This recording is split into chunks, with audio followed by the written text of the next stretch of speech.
ગુજરાત સરકારના ભાર વગરના ભણતર અનુસાર દરેક શાળાઓને શનિવારે બાળકોને બેગ વગર જ સ્કૂલમાં બોલાવી શિક્ષણ આપવાની સૂચનાઓ અપાઈ છે.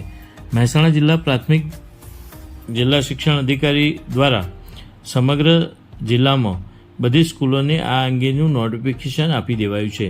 વડનગર સંસ્કાર પબ્લિક સ્કૂલમાં પણ સરકારશ્રીના આદેશ મુજબ બેગલેસ ડે મનાવવામાં આવ્યો.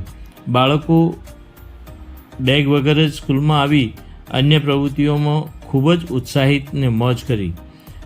જ્ઞાન સાથે ભણતર દેખાયું અને બાળકો ખૂબ જ ઉત્સાહિત દેખાયા હતા. આ શાળાના ટ્રસ્ટી એનડી ચૌધરી, શ્રી પટેલ સહિત શ્રી નયન ભાવસાર સહિતની ટીમ પણ ખૂબ જ રીતે અંગત રસ લઈ સ્કૂલના વિકાસ માટે કામ કરી રહ્યા છે. આ શાળાના આચાર્ય ડૉક્ટર અનિતાબેન ભટ્ટ અને સંસ્કાર પબ્લિક સ્કૂલના શિક્ષકોએ ખૂબ ઉત્સાહપૂર્વક બાળકોની પ્રવૃત્તિઓ વિશે માર્ગદર્શન પૂરું પાડ્યું હતું. સંસ્કાર પબ્લિક સ્કૂલમાં આજે બાળકોને યોગ, સંગીત સહિતની અલગ અલગ પ્રવૃત્તિ સરકારશ્રીની ગાઈડલાઈન પ્રમાણે કરાવડાવી હતી. વાલીઓ પણ પોતાના બાળકોને આ ભાર વગરના ભણતર સાથેની સરકારની સ્કીમને આવકારી મીડિયા સમક્ષ વિગતો આપી હતી. સંસ્કાર પબ્લિક સ્કૂલના આચાર્ય ડૉક્ટર અનિતાબેન ભટ્ટ પણ આ સ્કૂલની કાર્યશૈલી વિશે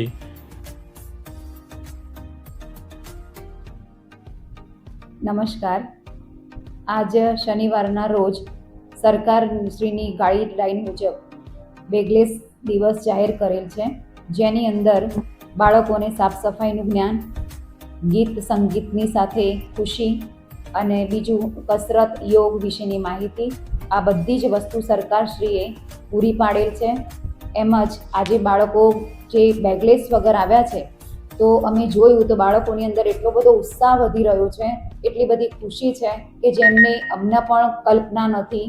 તો અમે આજે એ ત્રણ વસ્તુ સરકારશ્રીના આદેશ મુજબ કામ કરી રહ્યા છીએ અને આવી રીતે સંસ્કાર પબ્લિક સ્કૂલ પોતપોતાનું કામ દર વર્ષે આવી રીતે કરતી રહેશે. મારું નામ પંકજસિંહ ઠાકોર છે. હું સુલતાનપુરની વતની છું. મારી બેબી અહીંયા સંસ્કાર પબ્લિક સ્કૂલમાં આવે છે. સરકારશ્રીનો નવો અભિગમ મુજબ દર શનિવારે સ્કૂલમાં બેગ નહીં લઈ જવા માટેની આ જે એક અભિગમ અપનાવે છે, ખૂબ સરસ છે. જેને બેગલેસ દિવસ તરીકે દર શનિવારે ઉજવવામાં આવશે. બેગલેસ દિવસ તરીકે છોકરું શાળામાં આવે એટલે છોકરાના એક નવો ઉત્સાહ જાગે છે. સાથે સાથે એને નવી પ્રવૃત્તિમય જે શાળામાં કાર્યો કરવામાં આવે છે, ખૂબ સરસ છે. જેથી બાળકને સમજ કેળવાય છે, સર્જનાત્મકતા વિશેષ એનામાં આવે છે, જેથી કરી બાળકનો વિશેષ એની વૃદ્ધિ કરવામાં એક ફાયદાકારક છે. સરકારશ્રીના આદેશને તમે કેવો માનો? સરસ છે, ખૂબ આવકારવાદાયક એમનો અભિગમ છે. જેથી કરી બાળકનો જે શરૂઆતમાં કેવું હોય છે કે બાળકને 2-4 કિલોની બેગ લઈ જવી ને એટલે જ પાછું આમ થતું હોય છે કે કેટલી ભારે બેગ લઈને જવાનું, એને સાચવવાની એક તો મોટી એની જવાબદારી રૂપે જોતું હોય છે બાળક, એટલે એનાથી મુક્ત થતું હોય છે બાળક. જેથી કરી બાળકને પણ આનાથી ફાયદો થતો હોય છે.